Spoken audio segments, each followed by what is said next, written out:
Hi, everybody. Thank you so much for being.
All right, hello again, everybody. So the next session is titled Spinoza's Formal Essence, and our presenter is Christopher Martin from the University of Toledo.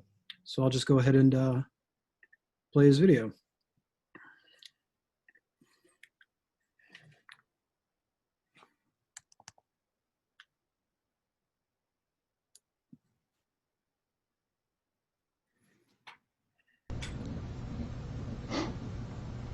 Welcome to the video highlights for my paper, Spinoza's Universal Human Essence. First, I'd like to thank Benjamin Hill for putting the Western event in early modern philosophy together. And I'd like to thank all of you for taking time out of your busy schedules to participate in this talk and to maybe give me some feedback and thoughts you might have on this, what I think is a really important and exciting issue in Spinoza.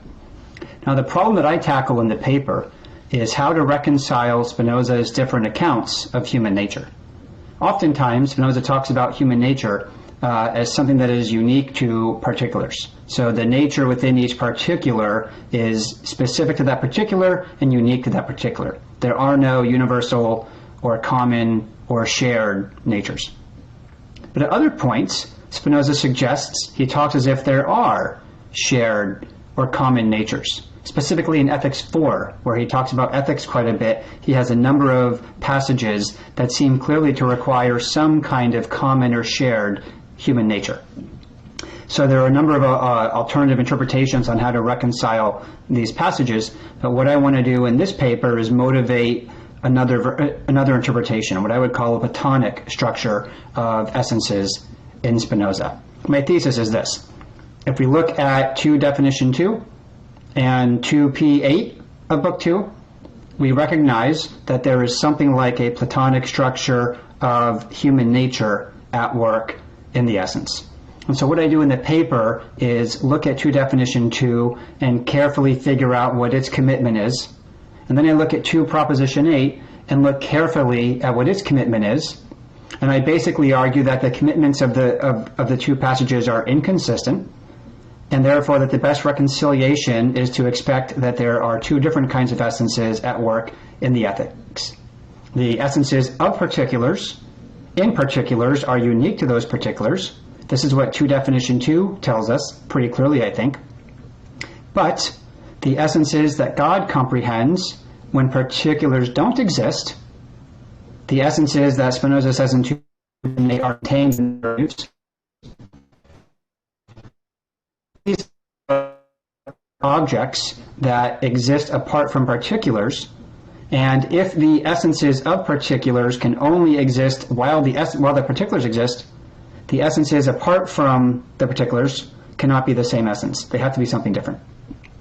So what I do in the paper is defend my interpretation of definition 2 as committing Spinoza to unique essences within particulars.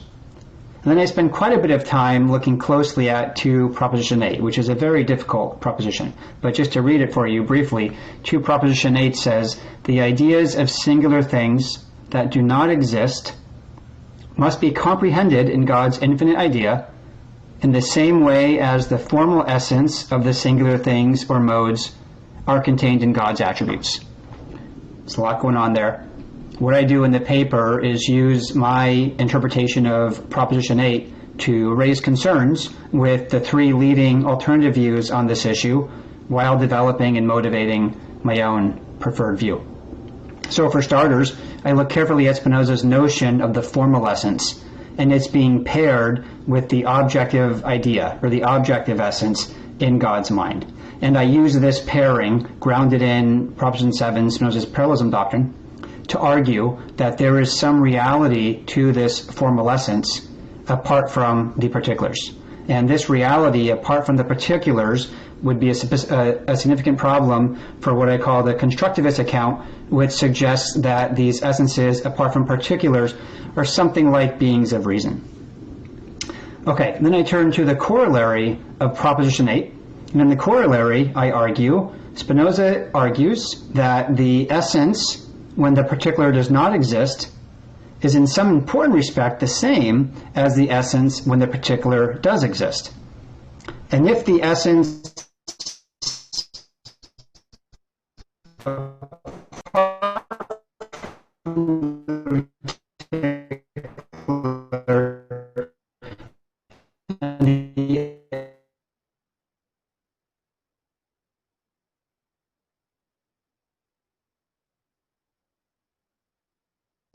for a particular of that kind coming into existence. So I use the corollary to argue against what I call the aspectualist reading.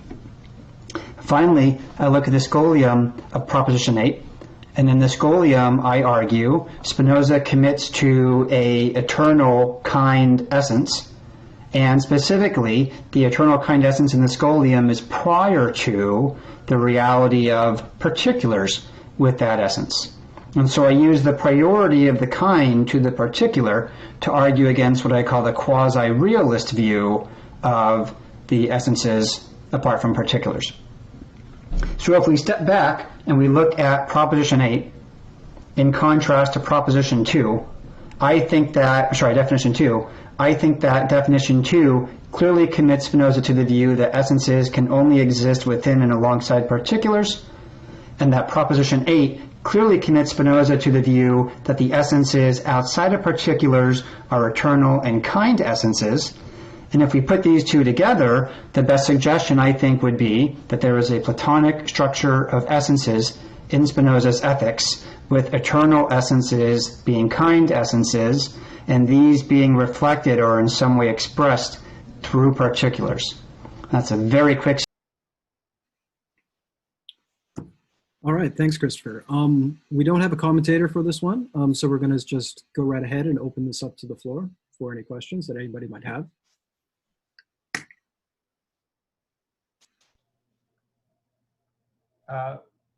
Rafi sent me some comments. Oh, did he? I don't have that as a video. Oh, there it is. Christopher, I just sent you some. Oh, sorry. document. I thought that was for the next talk. I can play your video though. No, actually, Raphael, why don't you just kind of give us a brief recap, and we can start off from there. Sure, Chris. Should I do that? Is it the best way to do it? Okay. Well, how about I focus on sort of the main thoughts I had. Let me remember what I think by pulling it up here. One thing I actually want to point out is that the paper I'm going to give next is, I think there's an exciting dialectic between our papers. I embrace the aspectualist view that you've given evidence against, and I think I read 2p8 and its scholium differently from you, and that excites me. And I think, this, as we were saying before, is such a plastic text, and it can be read in very many different ways. And I think it's always instead of it being like a competition between views, I just think that, these interpretations can exist, in superposition, and it just makes the text extra wonderful. I wondered if there was a sneaky way to avoid the problem. It's like a very cheap, sneaky way to avoid the problem that you've identified. I think the problem you've identified is in part 2, definition 2, where Spinoza is defining an essence. He says very clearly that the essence can't exist without its particular. Wherever your essence is, there you are. Wherever you are, there your essence is. And yet he also clearly says that before you were, your essence was. Before your birth, your essence exists. Well, he doesn't very clearly say that, but I think he's committed to that. And he does clearly say that after you die, your essence will remain. And I think we should take that statement literally. I've recently come around to the view that we should take that statement literally. And so I think if I'm understanding you rightly, that's the problem that you're addressing. I wondered if a really sneaky way to just avoid the problem is to assume that he, in definition 2, when he says that your essence can't exist unless you exist, what he's really saying is your essence can't actually exist unless you exist. So the word actually is implicit there. And there was another place where he seems to implicitly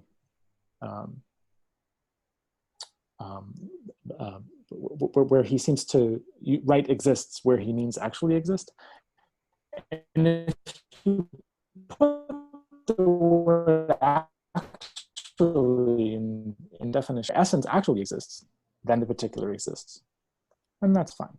No problem there. Not a complete solution, because of course he says that he says there are conceptual relations between the particular and the essence, but I wonder whether there was that sneaky, cheap solution. I think the other main thing I was really curious about is I'd like to know more about why we should read Spinoza as positing kind essences. Sure, Spinoza does sometimes say things like the essence of man. And he sounds like a 19th century, like Victorian poet or something like that.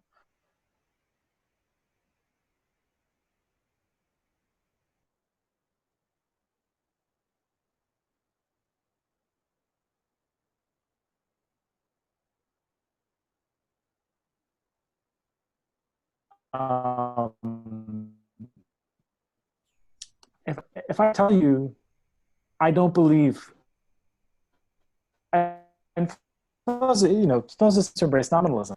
Spinoza speak as posits these kind essences, but the sentences that seem to commit him to those kind essences could be read in other ways. So I'm curious what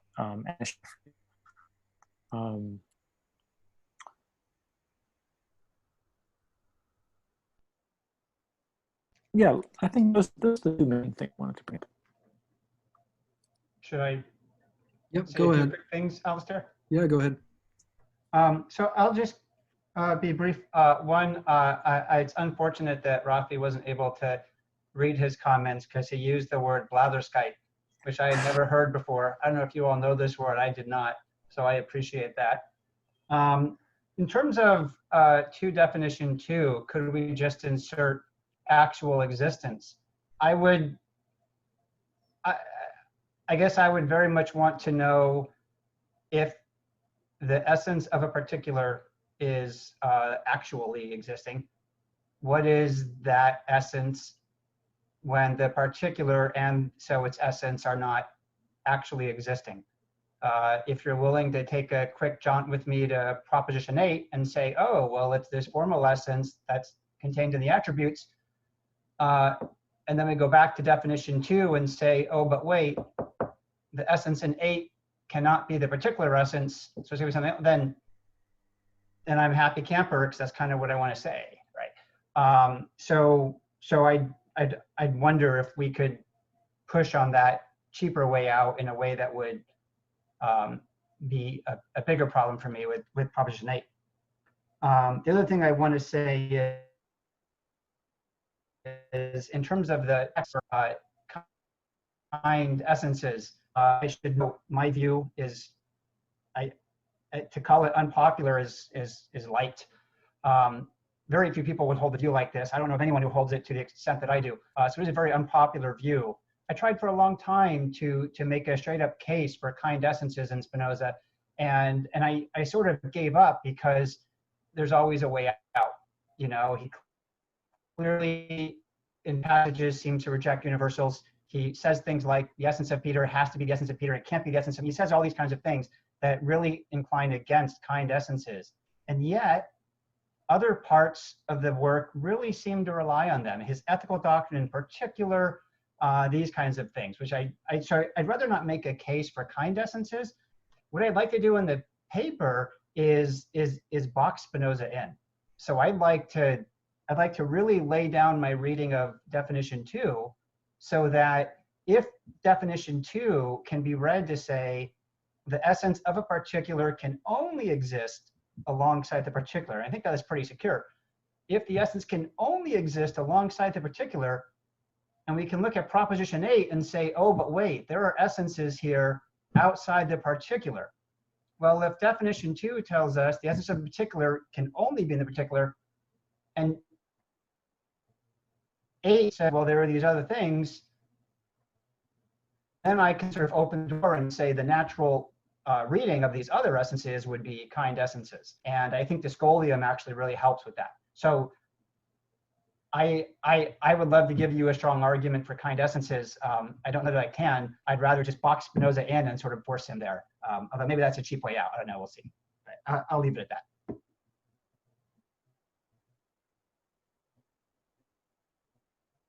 So, question from Kristin Answer. Go ahead, Kristin. Hi, thanks, Chris, for this paper.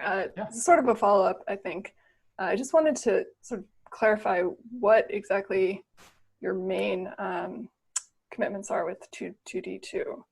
So it seems to me that all you really want to commit to is just whenever you have an essence, that essence in some way enjoys some kind of reality. You don't just have essences that aren't in any way real. So, and then you want to make the further claim that these, whenever you have the essences in 2D2 are, whenever they are, there's a particular existing thing, right? Yeah. So Okay. So the paper that I sent to Ben was a really early, drafty, not good version of this. So please read it quickly and lightly and loosely and with a lot of salt. But what I want to say more recently is, if you look at definition 2, Spinoza doesn't say, here's what an essence is. Spinoza says, here's what the essence of a thing is. And this is speculative on my part, but I want to suggest, given the other work that I do, that what Spinoza is defining in definition 2 is the essence of a thing, not the essence of a thing. And that kind of gets up and running. I see. So thing here is really just the particular things of like 1p28, like those, the finite particular. Good. Okay. All right. I have another question, but I'll just wait till others can get in. Right, great. So Fabio, you're up next with your question. Hi, so my question is partially clarificatory and partially, perhaps, depending on the answer there, a defense of Chris's identification of a tension here. Because one thing that you said, Rafael, was that in discussing sort of the actual essence, as sort of a possible way out of the tension, seems to me strange and a little bit, I don't want to say inconsistent, but borderline maybe with the sort of intellectualist view that you think Spinoza holds. Because I mean, to be an intellectualist, I think in the period means that God has, the ideas or whatever of essences of things, or that the essences of things are contained in the divine intellect, regardless of whether there's anything that in the external world that sort of exemplifies that essence or that nature. So one thing I'm wondering is if, there's this sort of this tension, and perhaps this is Chris's point, between, because if you do push Spinoza in that way, that almost sounds like you're making him into sort of a voluntarist, right? It's like now the essence is something, as soon as the thing is created, then the essence is exemplified, and then it's sort of actual, and that way you kind of get him out. But then I think what you end up doing there perhaps is now putting him in sort of this partial voluntarist position as well as a partial intellectualist position. So I'm wondering if maybe, if I'm understanding correctly the issue here, and if that's something that, you know, maybe even sort of further reinforces Chris's point that there is a tension here.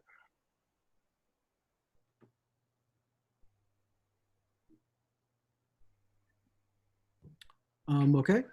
So next question from Raphael. Go ahead.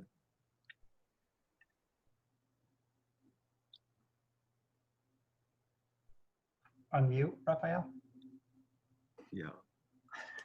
All right, let's try that again. I was curious how you understand the term given.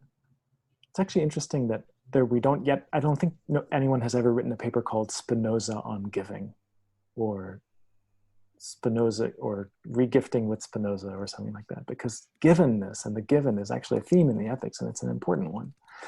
And it appears in this definition. I say that to the essence of anything belongs that which, being given, the thing is also necessarily positive, I think. I think he's saying, well, the essence is always there, and then when you're born, it's given. In other words, it's actualized. Given and actual seem to be synonyms.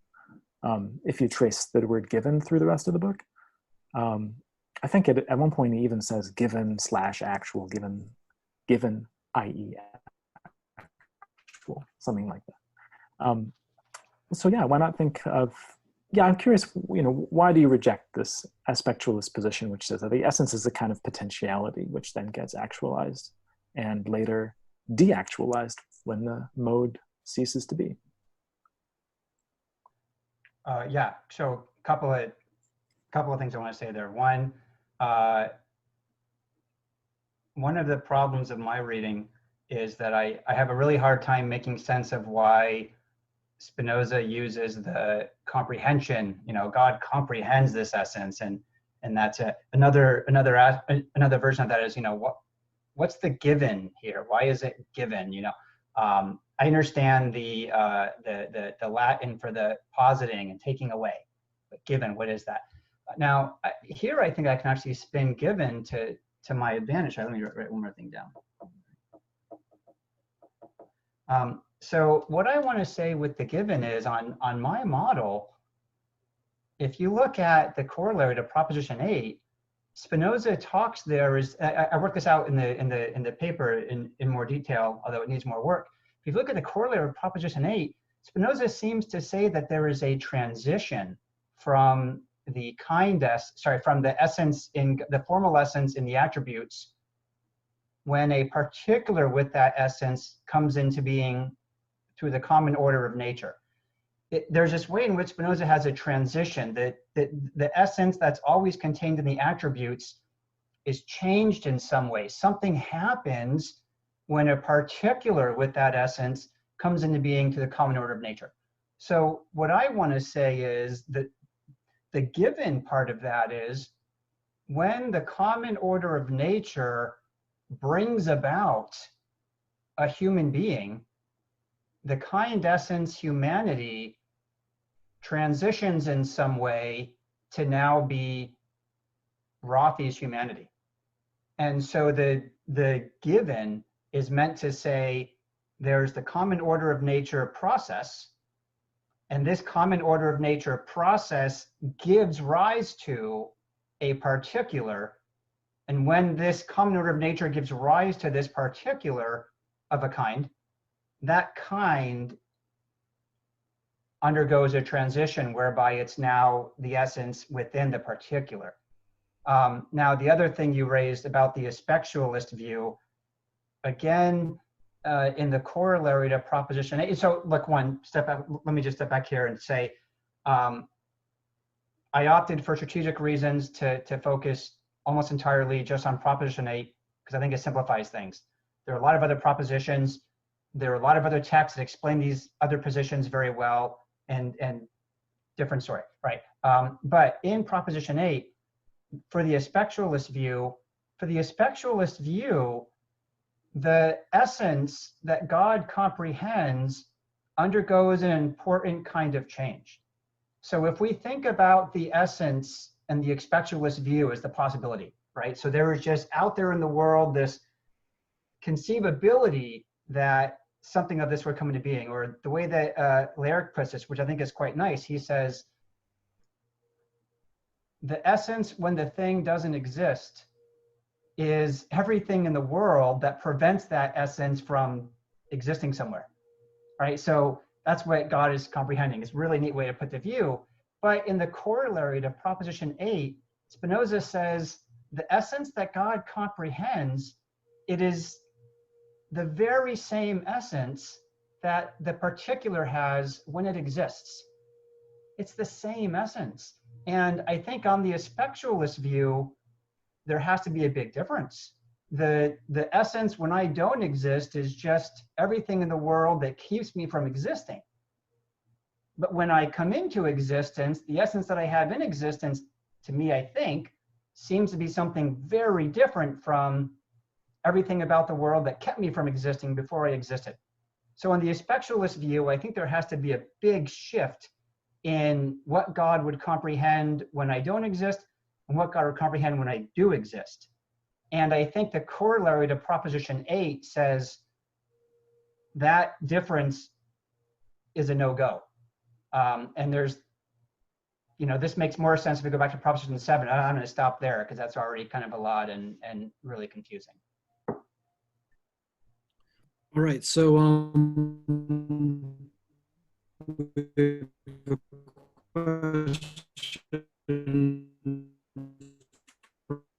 Yeah, hi. Thanks for the talk. I found out about it today, so I'm sorry I couldn't get to the paper.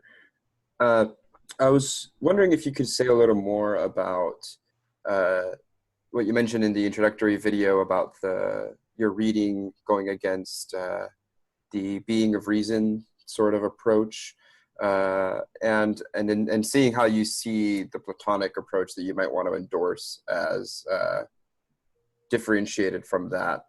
And then maybe a tag-along question. I know you just said, there's a lot of text that, you could bring in and for obvious reasons, but I'm thinking in particular about the letter to Van Blyenberg about privation and evil. And, he has kind of a sarcastic move where he says, it doesn't follow from the nature of a stone to have vision any more than it follows from the nature of man to have vision. Which I think is a really interesting passage for this question of particularity of essences. But just any sort of ruminations on that would be helpful. Yeah, so one about the constructivist view, I call it. I think the most common proponent of this view now is Carolina Hübner's paper on this from a couple years ago, which again, it's a really nice work. It really helps to reconcile a lot of text. It's a nice piece. It's a nice view. So let me say, I like all the views here. What I try to do, what I hope to do is just add another way to think about essence as a Platonic view. And so I do that by criticizing these other views with respect to 2PA. But let me just say, first and foremost, that all of these views are very great and worth considering. The big problem for the constructivist view is that universals or essences, when their particular doesn't exist, proponents of this view, they all say they're just beings of reason. They lack objects. And there are a lot of passages where you can read this, and Carolina's got a good view on this, right? But she doesn't talk about Proposition 8. And I think in Proposition 8, Spinoza says God comprehends these essences because there are these formal essences in the attributes. And these formal essences in the attributes, these are, I go into the paper and I think 2P7 really hits this home. These formal essences are objects. These formal essences are things. And so if these formal essences are objects, if these formal essences are things, they cannot be beings of reason, which is, sorry, God's idea cannot be a being of reason, an idea without an object. It's only one passage, but there's a nice line in Book 2, Proposition 32, where Spinoza says something like, all of the ideas in God are true, and they're true because they agree with their objects. And so you put that into Proposition 8 in Book 2, God's comprehension is true. It's true because there's an object. So whatever it is that God is comprehending in Proposition 8, there's an object of that. And if that is an essence apart from a particular, then the constructivist suggestion that essences apart from particulars are only beings of reason does not fit with Proposition 8. I suppose someone could say, well, maybe I want to give less weight to Proposition 8 and more weight to whatever, and that's a bigger conversation. But my objection to the constructivist view is Proposition 8 says these ideas have objects, and that's against the constructivist view. So Proposition 8 doesn't work with them. All right, so Kristin, your question's next. All right. So again, I really do like this idea that you're defending here, that really what's at stake in 2P8 is this correspondence. I'm going to use that with just quotation marks. Like there's this correspondence idea. If in God's intellect, if you've got an idea, you've got an ideatum that's real for with each idea. Each idea is true, and that's what makes it true, is that there's this object. I just want to say that you could also say a little bit more about 2P9. It would help your case, actually, because 2P8 you could think is focusing on the point, well, there are these eternal essences and ideas of these eternal essences in the perfect intellect. And then 2P9 is the corollary point that you've got ideas of actually existing particulars. Sorry, you've got ideas of actually existing particulars and then those actually existing particulars too. So this might raise other problems for you, and this would turn into maybe a longer paper, but because then you might have two infinite intellects or something. So you might have to deal with other issues, but in any case, it would at least, I think, help the main point you want to make about 2D2, and then anyway, I think so it's a suggestion. Yeah, thanks. Somewhere I have something on 2P9 as well. I have a note on that, so I'm gonna go back and look at that. I think the biggest problem I have is, and you mentioned this a little bit, Kristin, I think you spoke to this. I don't know how God's idea in Prop 2P8 relates, I don't know how the objective being in 2P8 relates to the essence in thought. I have a simple reading of Spinoza's view of parallelism, where I want to say the objective intellect, the objective essence just is the formal essence in thought, period. A lot of other people want to say, no, there's the formal essence in all the attributes, including thought, and then there is God having an idea of all of these, including thought. So there are two ideas of the essence in thought, and then God has an idea, and this regress goes off. And one of the big things I've been trying to work on lately is how to either clarify that in my paper or ignore it. But that comes up with the transition to 2P9 as well, is why I brought it up, Kristin. Sorry, for people who are familiar with this question of parallelism, you might be thinking like, yeah, I'm screwed. And for people who are not familiar with this, you might be thinking, what the heck's that? So I think I'll just leave it at that, and either you think I'm screwed or you think this is not something you're familiar with, and we can just move on. All right, great. So Raphael, your question's next. You? Oops. I'm really enjoying this intellectual challenge and just thinking through these issues with you, with everyone here. I'm wondering how you're understanding comprehend. In part 2, proposition 8, Spinoza says that the ideas of singular things that do not exist must be comprehended in God's infinite idea. Must be comprehended in God's infinite idea. What does that mean? Actually, there's two puzzles. What does comprehend mean, and what is the infinite idea? My quick answer would be comprehended there just means included. And he doesn't mean any connotations of like understanding. It just means, the Latin verb there just means include. And he uses the term to mean include elsewhere. And then infinite idea, well, I've always struggled with the infinite idea because on the one hand, there's pressure to say that it's a mode because it's an idea. But on the other hand, it seems like it would have to be something like the attribute of thought. The attribute of thought is simply a representation of of extension. And if you do read it that way, if you read infinite idea as really referring to the attribute of thought, then 2p8 makes sense to me. Because he's just saying that there are these formal essences that are contained in extension, which are parallel to formal essences contained in thought. And mutatis mutandis for other attributes. But, so in other words, your body is defined by a certain pattern, and that pattern exists as a potentiality in extension. Extension is always able to produce this pattern, and thousands of years ago, this pattern was a potentiality in extension. And similarly, there's an idea of that pattern, and that was always a potentiality in thought. They just got actualized, and they will be actualized for a certain period of time, hopefully a long time, and so on. So how do you feel about that reading?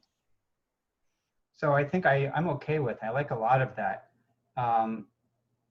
Let me say one thing about God's infinite idea and one thing about possibilities. I think that proposition 3 of book 2, in God, there's an infinite idea of everything that follows from God, blah, blah, blah. I think that proposition 3 to proposition 8, possibly proposition 9 form a kind of a block, where if you read them as a whole, and I think that is a good way to read them, you really see Spinoza clarifying what the attribute of thought is. So in proposition 3, Spinoza basically says all these things follow from God, and God can form an idea of these things, and so God does. Now, right away, we have this question: do all the things that follow from God include the thoughts? And then in proposition 3, Spinoza is saying, and in addition to all these thoughts, there's God's idea, which is ideas of all these thoughts. Or is Spinoza saying in proposition 3, look, all these things follow from God, which aren't ideas. And given that God has the attribute of thought, God has an idea of all these things, and that's what the attribute of thought is. I tend to prefer the latter reading. So proposition 3 to me is just helping us understand what the attribute of thought is. Now, Spinoza says infinite idea, ideas are modes. Problem, I don't want to get into right now, but I don't think it's a big problem. But that's the way that I read proposition 3. And I think the correlator of proposition 6 really helps with this.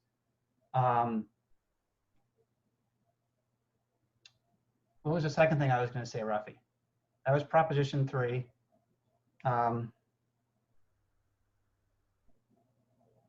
Oh, possibilities. I worry about the possibilities talk because, again, I don't think the corollary to proposition 8 fits very well with it. I struggle with this. What I do think the kind essence is a set of laws. And the set of laws define what I call the nomological blueprint, so all the ways that the thing will interact with other things. And the set of laws include the organizational blueprint, so all of the ways in which its parts will be organized. Now, I think that if we think about the possibility as the collection of various laws that compose the kind, then I think I'm fine talking about it as a possibility, because that possibility, the set of laws that define what the thing is and how it acts, is the very same thing that the essence of the thing will have, namely all of those laws that define how it's organized and how it acts. So if we think about the essence as a possibility, as a collection of laws, it can be the same essence as a possibility or as an actuality. Whereas you look at something like Garrett's view when he says, well, this possibility is just that across the attribute of extension, things can come together and form something like this.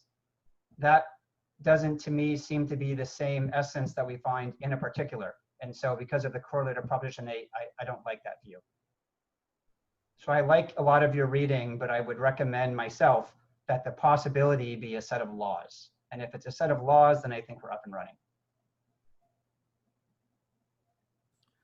All right, great. So our next question is from Michael. Michael, go ahead with your question.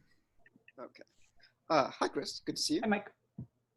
So I feel sad that you've been bullied off the view that there aren't kind particulars, but I take it from your answer that you haven't been entirely. So I guess the hardest one for that view is 2p40, where you get what people call universals, you know, of horse and dog and man don't really exist, and they're just blurry images. And I've taken to say, well, like here's one way to make it compatible. Like with the universals that are being depreciated are biological universals, and those are just fuzzy images. And the kinds of, you know, universals that he believes in are the kind that you find in 2p8 scholium, like rectangles inside a circle. How do you feel about that? And are there any other hard passages for believing in kind essences?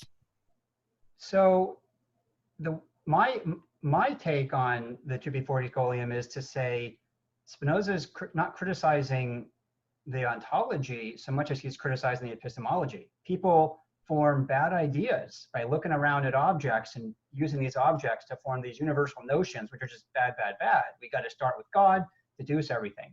So, you know, you look at that same scholium and he says the third kind of knowledge is starting with an idea of God and deducing to the essences of things. Now, if these essences of things are kinds, maybe not, right? But then we're back on track. So that is a hard passage for me, but I think that in a lot of, and this is frequently, when Spinoza is criticizing universals or Platonism, he's criticizing the way in which people arrive at these ideas, and very rarely is he criticizing the ideas themselves. That being said, I really like the biology versus geometry way to address it as well.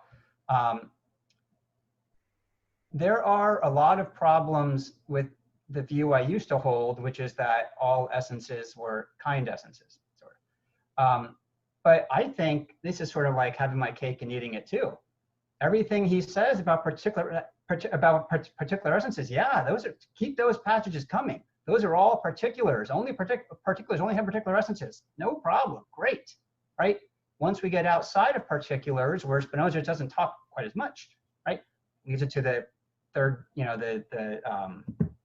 oh gosh, what's it called? Not the last man, but the enlightened person, right? To understand all of these things, that person would figure out that that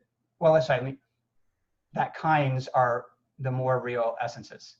So the passages where Spinoza talks about kinds, I can adopt. The passages where Spinoza talks about particulars and essences, I can adopt. And the passages where Spinoza rejects kind essences, usually that's epistemic. So I feel like my reading is actually on good shape to, in the end of my paper, I want to say, here's the view that's suggested if we put proposition 8 carefully and remember definition 2. And with this view, we can accommodate all of these other texts. You know, so like Rafi was saying, I don't want to give an argument for kind essences across the board. I just want to show that the Platonic structure that I'm proposing can accommodate almost all of these texts quite well, which I would consider to be a plus for the view, especially if we think 2p8 is an important proposition, which I think it is. Thank you. So there's no more questions in the queue. Kristin, you were going back and forth with the hand. Do you have another question or not? I was going to push us forward to 2p21, but maybe I shouldn't do that. So Yes. Okay, or maybe I should. We have time. We have like 13 minutes before the session's done, and there's no other questions. So yeah. So Chris, yeah, maybe you have thoughts on this. I'm just curious. No. Okay, good. Speak. Do you want me? Okay. Yeah.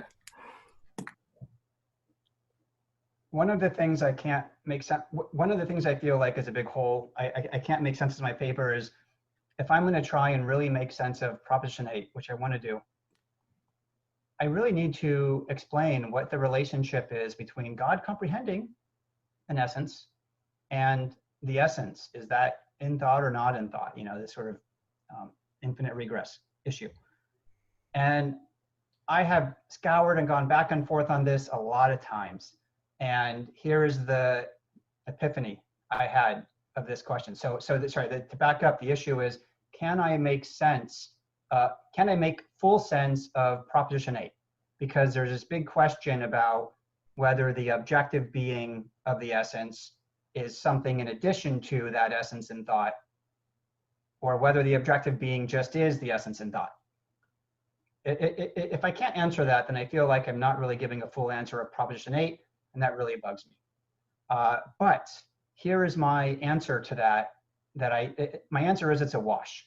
So if you look at Spinoza's ideas of ideas doctrine, what is it for there to be an idea of idea? Spinoza says in 2 Proposition 21, what I think you're getting at, Kristin, Spinoza says in 2 Proposition 21 that the idea of the idea has the relation to its idea in the same way that an idea and their object from scholium to Proposition 7 are related, which is to say, 2p7 scholium, Spinoza says, an idea and the object are one and the same thing conceived in 2 ways, now under thought, now under extension. 2p21, Spinoza says the idea of the idea and the idea are related in the same way. The idea of the idea and the idea are one and the same thing conceived in 2 ways. And specifically, here's what he says there, which is to say, the idea of the idea is just the idea without thinking about the object, the body. It's just the idea as an idea. Now, it's not conclusive, but I think that if we look at the idea of the idea and the idea, and we see that these are one and the same thing, the only thing that's changed is we're no longer looking at the body. Nothing changes. So the idea of the idea and the idea, it's just one thing. It's just the idea. It's the idea, I would say, consciating, thinking itself, if you will. But the idea of the idea is just the idea. So going back to the big problem I have with 2p8, how do I make sense of this infinite regress? Or if I want to say, no, there's only the one objective essence and that's it. Well, my response is to say, I can't give you a complete answer, but it doesn't matter because either way you go, it's all a wash. There's only one objective essence, one essence in thought. There might be an idea, an idea, an idea of that, but because all of these sort of collapse into one idea, it doesn't matter. We still have a one-to-one pairing. Kristin, can you, say that's just looking crazy or? No, it's not looking crazy at all. So I was just wondering whether you could just say, I think, the objective essence is the, as you said before, the body as it is in thought. That's one way within the attribute of thought that you can conceive of the thing as this objectively real body. And then the idea of the idea is just as you say, that same mode, just bracketing the fact that it's referring to a body. And so you're conceiving it, as Spinoza himself says later, just as the activity of thinking that objective essence. Can you say that? Because that would simplify it. I mean, that could simplify it. It would enable you to say there's just, within God's intellect, there's this objective essence, and God is thinking that objective essence.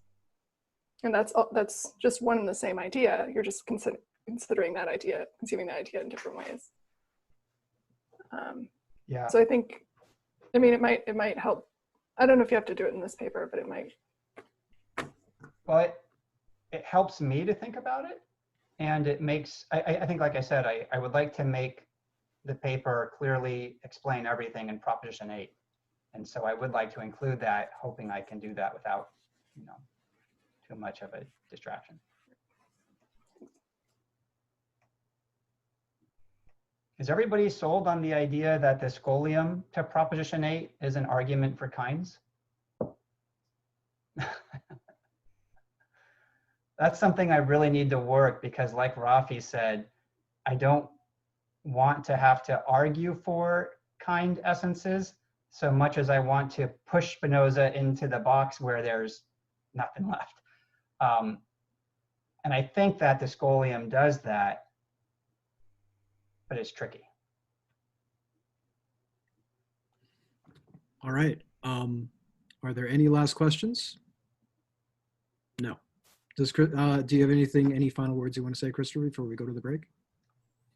Thank you all. This is really helpful. I know these are tough times, and I really miss philosophy, and I really miss sharing ideas and working on stuff. So this has really motivated me to get back to this. And thanks, Alistair, and thanks, Ben, and thank all of you. All right, great. So, yeah, I think we all miss talking philosophy with other people. It's pretty common. All right, so we'll come back at 3 o'clock for Raphael's presentation on Spinoza yet again. Okay, thanks, guys. Thanks, everybody.